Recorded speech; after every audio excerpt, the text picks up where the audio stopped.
Good morning students. आज के इस लेक्चर में हम अपने पिछले टॉपिक इवोल्यूशन को कंटिन्यू करेंगे। आज काफ़ी दिनों बाद मैं अपना लेक्चर डिलीवर कर पा रहा हूँ क्योंकि लास्ट 5 to 6 डेज हमारे यहाँ से कंस्ट्रक्शन का वर्क चल रहा था, इसीलिए सॉरी फॉर द इंटरप्शन। और अब हम लोग कंटिन्यू रहेंगे यहाँ पर। और इसके अलावा मेरे पास एक और मैसेज है आप लोगों के लिए कि अगर आप लाइव क्लास करना चाहते हैं, अगर आप चाहते हैं कि मैं आप लोगों के साथ लाइव रहूं फॉर 45 to 50 मिनट्स डेली, मेरा एक लाइव लेक्चर स्टार्ट होने वाला है, लाइव क्लास स्टार्ट होने वाला है जो कि 8 जून से स्टार्ट होगा।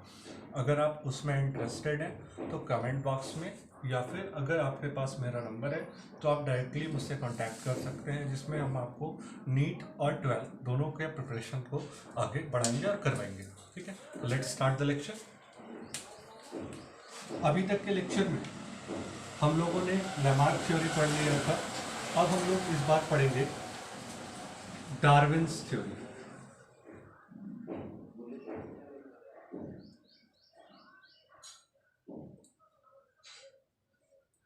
ये डार्विन की जो थ्योरी है ये सब हम लोग 10th में पढ़ चुके हैं। ठीक है, तो इसमें आप लोगों के जो दिमाग में बात आती होगी कि इसमें एक सबसे अच्छा चीज़ है, एक है नेचुरल सिलेक्शन और दूसरा है आपके पास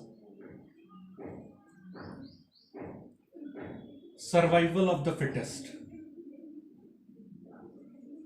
ठीक है, इसी टर्म को हम लोग यूज करते रह जाते हैं, natural selection, survival of the fittest, but actually ये कोई अलग टर्म नहीं है। ठीक है, ये दोनों सेम टर्म है। Natural selection, survival of the fittest, यानी जो फिट होगा वही सर्वाइव करेगा, ये डार्विन की थ्योरी में आपको बताया गया है। लेकिन इतना सा जान लेने से आपका काम आगे नहीं होता है, आपको कुछ ज़्यादा जानना होगा। तो ज़्यादा क्या जानना होगा और कैसे जानना होगा उसको हम लोग अभी डिस्कस करते हैं। ठीक है, तो Darwin's theory.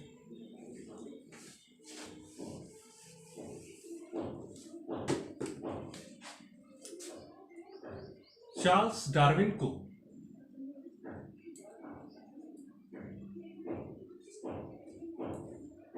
Father of evolution कहा जाता है। क्या कहा जाता है? फादर ऑफ इवोल्यूशन कहा जाता है। इन्होंने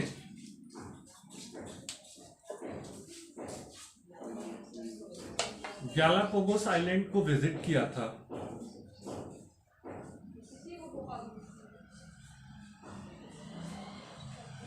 through a ship known as HMS Beagle. तो बहुत बच्चे को यहां भी कंफ्यूजन होने लगता है कि आइलैंड कौन सा है और शिप कौन सा है। तो याद रखिएगा, HMS बीगल जो है ये आपका शिप है और ये गैलापागोस जो है ये आपका आइलैंड है। ठीक है, यहां पर इन्होंने क्या कहा कि नेचर सेलेक्ट करता है। ठीक है, लेकिन उससे पहले आपको इनके कुछ पॉइंट्स को याद रखना होगा। तो सबसे पहला इनका जो पॉइंट था डार्विन के थ्योरी का, वो आपका पॉइंट था every organism has high biotic potential. ठीक है, हर ऑर्गेनिज्म के पास हाई बायोटिक पोटेंशियल होता है, ये इसका पहला पॉइंट था। तो हाई बायोटिक पोटेंशियल का मतलब क्या होता है? आप इससे क्या इन्फर कर रहे हैं? यानी कि मोर नंबर ऑफ ऑर्गेनिज्म। क्या हुआ? मोर नंबर ऑफ ऑर्गेनिज्म, यानी कि नंबर ऑफ ऑर्गेनिज्म हमेशा क्या होंगे? ज्यादा होंगे। ठीक है, अब जब नंबर ऑफ ऑर्गेनिज्म ज्यादा होंगे तो यहीं पर से इस थ्योरी में चेंज आना स्टार्ट होता है। ठीक है, तो आपने इस पॉइंट्स को नोट डाउन कर लिया होगा, इन पॉइंट्स को। अब देखिए क्या होता है, जब नंबर ऑफ ऑर्गेनिज्म अधिक होने लगते हैं तो आपका वहां पर से काम स्टार्ट होता है सर्वाइवल ऑफ द फिटेस्ट का। ठीक है, क्योंकि ये अभी सिर्फ यहां इतना आसान नहीं है कि डायरेक्टली इसको यहां पुट कर दिया। अगर क्या है आपके पास कि आपके पास एक रूम है, ठीक है, और मोर नंबर ऑफ ऑर्गेनिज्म यानी कि 50 ऑर्गेनिज्म है, 50 लोग हैं, तो ये एक रूम में एडजस्ट नहीं कर पाएंगे। तो जो फिट होगा वही इस रूम में एडजस्ट करेगा।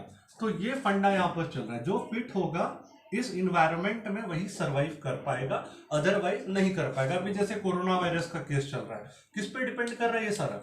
इम्यूनिटी पे। क्या कह रहा है गवर्नमेंट ने, क्या कहा है? जो फिट होगा, जिसकी इम्यूनिटी सही होगी, वो सरवाइव करेगा, यानी कि उसको बीमारी कम होगा। यहां पर भी वही केस है, जो फिट होगा, नेचर का हमेशा सिलेक्शन का प्रिंसिपल रहता है कि जो फिट होगा वो सरवाइव करेगा। ठीक है, तो इसको नोट डाउन कीजिएगा, फिर हम आगे बढ़ते हैं।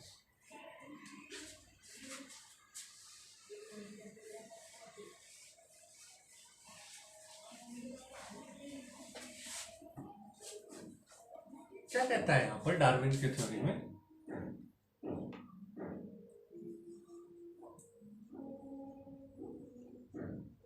हाई बायोटिक पोटेंशियल, हर ऑर्गेनिज्म के पास maximum number of offspring produce करने की क्षमता रहती है। ठीक है,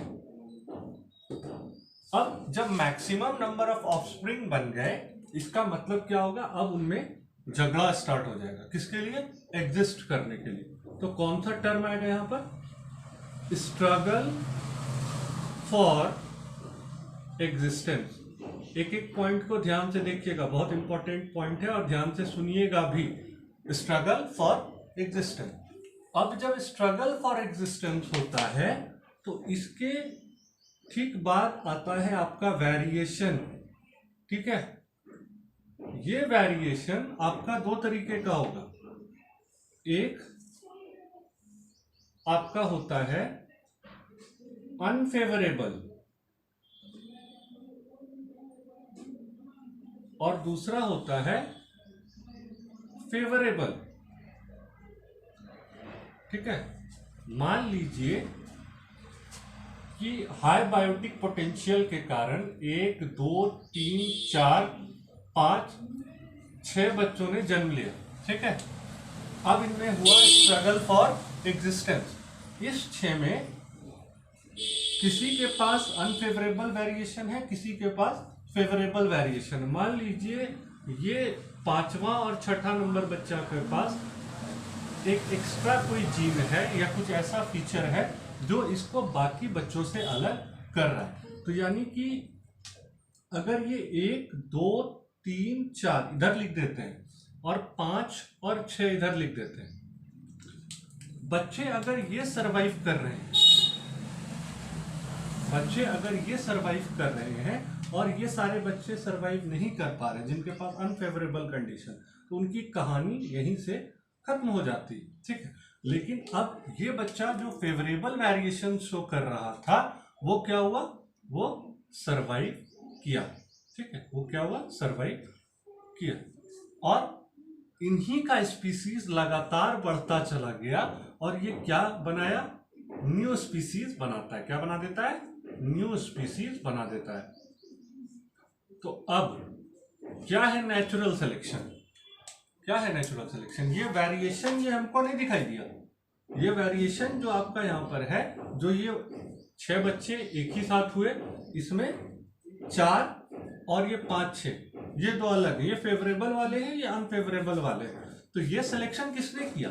ये सिलेक्शन किया नेचर ने, और इसी को कहते हैं नेचुरल सिलेक्शन। ठीक है, इसको क्या कहते हैं? नेचुरल सिलेक्शन कहते हैं कि कौन सरवाइव कर रहा है। जो सरवाइव कर रहा है मतलब उसको कौन सेलेक्ट करके लाया? नेचर सेलेक्ट करके लाया। और इसका मतलब वो बच गया, मतलब उसमें कहीं ना कहीं पर फेवरेबल वेरिएशन रहा होगा। अगर उसमें वो फेवरेबल फैक्टर्स नहीं रहे होंगे तो वो नहीं बच सका। अब आप एक बात बताओ, अभी करंट केस को हम लेके चलते हैं। ये 5 लोग हैं, ठीक है, ठीक है। अभी क्या देखा जा रहा है कि ये कोरोना कोविड-19, ठीक है, मान लीजिए इसको है, ठीक, ये इन सब से मिला, लेकिन कह रहा है क्या कि ये वाला इसको डिजीज डेवलप नहीं किया। तो मतलब क्या होगा? ये सबकी इम्यूनिटी कहीं ना कहीं कमजोर होगी और इसकी इम्यूनिटी सही है। मतलब क्या, इसके अंदर कुछ ना कुछ ऐसा है जो बाकियों से इसको अलग कर रहा है। तो वो चीज क्या है, वो चीज इसके लिए फेवरेबल हुआ, और ये फेवरेबल होने के कारण ये बच गया। क्या हुआ, ये बच गया। वही चीज है कि 5 ऑर्गेनिज्म अगर जन्म ले रहे हैं, 6 ऑर्गेनिज्म, तो 2 अगर बच रहा है, इसका मतलब उस 2 में कुछ ना कुछ ऐसा रहा होगा जो बाकी चारों में नहीं था। तो ये सिलेक्शन कौन कर रहा है, ये सिलेक्शन करता है nature, and that is known as natural selection. और जब भी इस तरह के फेवरेबल कैरेक्टर एक साथ एक्यूमुलेट करते हैं तो एक न्यू स्पीसीज का जन्म होता है। तो इसीलिए यहाँ पर ये 2 पॉइंट्स पे याद रखिएगा। स्ट्रगल फॉर एग्जिस्टेंस ये काफी पीछे चला जाता है। स्ट्रगल फॉर एग्जिस्टेंस के दौरान नेचुरल सिलेक्शन भी काम करता है, जिसमें वेरिएशन भी एक फैक्टर है। ठीक है, अगर चूंकि फेवरेबल अनफेवरेबल, अगर 5 बच्चे हो रहे हैं या 10 बच्चे हो रहे हैं, 8 मर जा रहा है, इसका मतलब कहीं ना कहीं उसमें फेवरेबल वेरिएशन नहीं होंगे, अनफेवरेबल वेरिएशन होंगे। तो ये था आपका ओवरऑल डार्विन का थ्योरी। आई होप आप लोगों ने इसको नोट डाउन कर लिया होगा। बहुत इंपॉर्टेंट चीज है, इसको कॉपी में नोट डाउन कर लीजिए, फिर हम आगे पढ़ते हैं।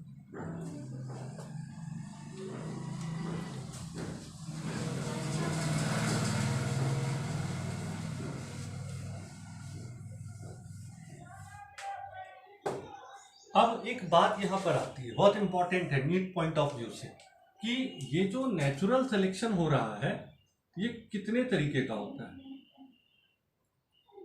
तो हालांकि नेचुरल सिलेक्शन में नेचर काम कर रहा है, आप इसको बता नहीं सकते हैं ये कैसा है, बट एक अनुमान लगाया गया कि नेचुरल सिलेक्शन जो है ये 3 फॉर्मेट को फॉलो करता है। या तो ये सेंट्रीपिटल होगा,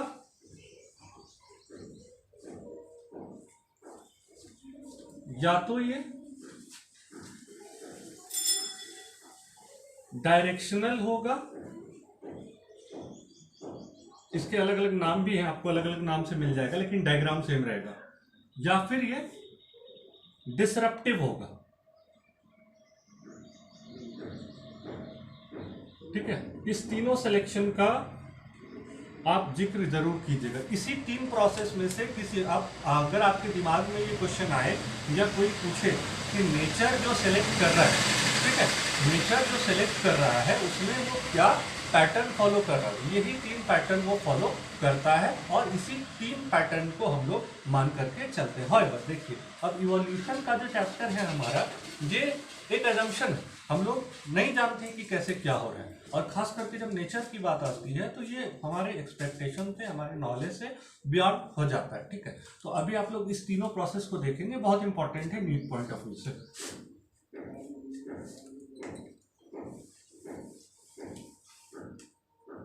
अगर हम लोग बात करते हैं तो इसके लिए आपको सिर्फ कुछ नहीं करना है, ग्राफ बनाना है। ठीक है, ये पहला, ये दूसरा और ये तीसरा। ठीक है, ये आप लोगों को दिखाई ना दे, मैं इसे थोड़ा ऊपर से बना देता हूँ।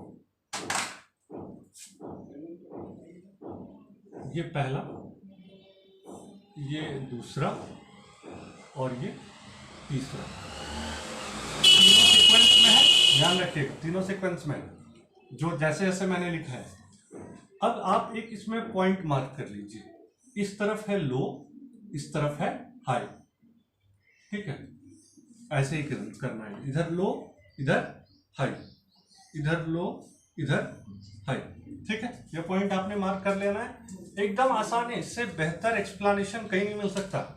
बीच में आपका है इंटरमीडिएट, क्या है, इंटरमीडिएट। ठीक है, यहां पे मैं फुल लिख देता हूं, इंटरमीडिएट। ये कॉन्सेप्ट क्या कहता है, जब जो आपका सेंट्रीपिटल वाले की बात की जाती है, तो सेंट्रीपिटल सिलेक्शन क्या करता है कि जिस ऑर्गेनिज्म में इंटरमीडिएट कैरेक्टर होंगे वो सेलेक्ट किया जाना। ठीक है, इंटरमीडिएट कैरेक्टर होंगे वो सेलेक्ट किया जाना, यानी कि ना ही लो ना ही हाई, इंटरमीडिएट कैरेक्टर वाले ऑर्गेनिज्म को सेलेक्ट किया जाना है। दूसरा आपका क्या कहता है, डायरेक्शनल। डायरेक्शनल क्या है, वो इंटरमीडिएट नहीं होगा, वो एक ही डायरेक्शन जाएगा। ठीक है, चाहे हाई जाए चाहे फिर लो जाए। तो डायरेक्शनल क्या कह रहा है कि ये एक डायरेक्शन में जाता है, यानी इस साइड। यानी अब ये क्या हुआ, यहां से इंटरमीडिएट से मूव करके एक डायरेक्शन हाई की तरफ, ठीक है। तो ये डायरेक्शनल होता है, इसका एक अपना ही डायरेक्शन होता है, हाई की तरफ जा रहा है तो हाई की तरफ ही चला जाता है। तीसरा जो आपका था डिसरप्टिव, डिसरप्टिव क्या कहता है कि लो वाले का भी इक्वल है, हाई वाले का भी इक्वल है, लेकिन जो इंटरमीडिएट कैरेक्टर वाले होते हैं वो रेयर हो जाते हैं, यानी वो नहीं मिलेंगे। यानी पॉजिटिविटी कौन शो करेगा, हाई लो, दोनों पॉजिटिविटी शो करेगा। यहां पर अगर एक डायरेक्शनल है तो किसी एक डायरेक्शन में ही जाएगा, अगर हाई की तरफ गया तो सिर्फ हाई पॉजिटिविटी शो करेगा, ठीक है। यहां पर लो और हाई दोनों नेगेटिव में रहेगा क्योंकि इंटरमीडिएट कैरेक्टर वाला पॉजिटिविटी शो कर रहा है। तो ये तीन चीज, एक सेंट्रीपिटल, दूसरा डायरेक्शनल और तीसरा डिसरप्टिव, ये तीन पैटर्न है आपका। तो आई होप आपको ये समझ में आ गया होगा। डार्विन की जो थ्योरी है ये बहुत सिंपल, बहुत आसान सी थ्योरी है, आप इसको आसानी से समझ गए। तो ये भी आपको समझ में आ गया होगा कि वेरिएशन के बाद जो नेचुरल सिलेक्शन होता है वो किस पे होता है, तो वो होता है इसी तीन के बेसिस पर। या तो वो इंटरमीडिएट कैरेक्टर को सिलेक्ट करेगा, या तो वो बेस्ट कैरेक्टर को सिलेक्ट करेगा, या तो वो लो और हाई दोनों कैरेक्टर को सिलेक्ट करेगा, बीच वाले खत्म हो जाएंगे। तो अभी भी आप देखेंगे ना, अभी एक बात हो रहा है, एक सिंपल सा एग्जांपल, सब में कोविड-19 फिक्स कर रहा है। ऐसा क्यों कह रहा है कि कोविड-19 का जो टारगेट है वो क्या है, बच्चे हैं, ठीक है, चिल्ड्रंस, या फिर क्या है, ओल्ड पीपल्स है, ठीक है। बीच वाले को कोई टेंशन नहीं, यानी कि अच्छा ग्रोथ किसका होगा, बीच वाले का, ये वाला। तब ये सिलेक्शन कौन सा दे रहा है, सेंट्रीपिटल सिलेक्शन दे रहा है वहां पर। कोविड-19 का जो सिलेक्शन है वो सेंट्रीपिटल, मतलब नजरिया है देखने का। अगर आप देखें कोविड-19 टारगेट किसको कर रहा है, लो हाई। अगर एज देखते हैं, low age group, high age group, बाकी इंटरमीडिएट वाले को ये टारगेट नहीं कर रहा है, इसलिए उसको खतरा कम, ठीक है। अगर खतरा वाइज देखते हैं कि खतरा किसको है तो फिर इसको लगा के चलते हैं, ठीक है। अगर ये देखते हैं कि ज्यादा सेफ कौन है तो फिर ये वाला लगाएंगे। लेकिन प्रोसेस तो वही है ना, सिलेक्शन का मेथड वही है, आप इसको आसानी से समझ सकते हैं। अभी ये सब एकदम सबसे इंपॉर्टेंट चीज है, और ये सब एग्जाम्पल पुट करके आपको आसानी से ये क्वेश्चन नीट एग्जाम में पूछा जा सकता है। अगर आपको ये नहीं समझ में आए तो आप मेरे नंबर 8936058167 पे मैसेज कर सकते हैं या कमेंट बॉक्स में भी लिख सकते हैं। Thank you for today's class. I hope आप लोगों को ये समझ में आ गया होगा और अच्छे से समझ में आ गया होगा। Thank you.